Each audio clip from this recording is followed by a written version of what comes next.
They are the ridings to watch, constituencies where candidates are neck and neck in the polls. Recounts are often used to make certain the results are fair. Actual ties are much more rare, but they do exist.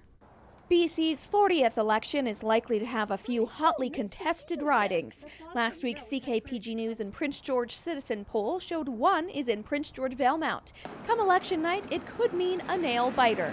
In the event of a close election, a candidate or a political party can contest that within 3 days in writing to the electoral officer to have another recount.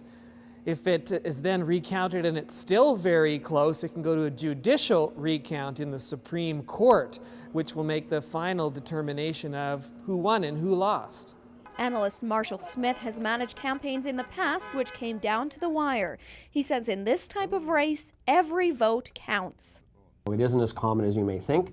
I have been involved in campaigns before where it went to a recount, and it was actually the advance polls that the inmates at the correctional center did that decided the election. Smith says in the days leading up to the election, central campaigns of each party will look at the ridings they know they will win, know they will lose, or are too close to call. Once they decide which ridings are too close to call, you'll see the campaigns redeploy resources into those ridings.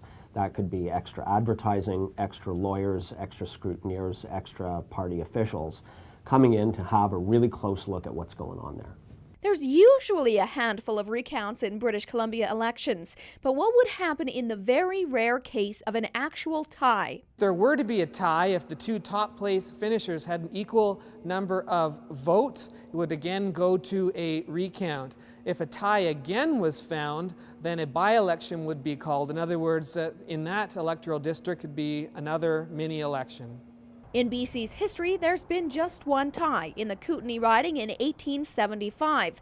Nationally, there's been 3. It means a tie is very unlikely, but we won't know until votes are counted up May 14th.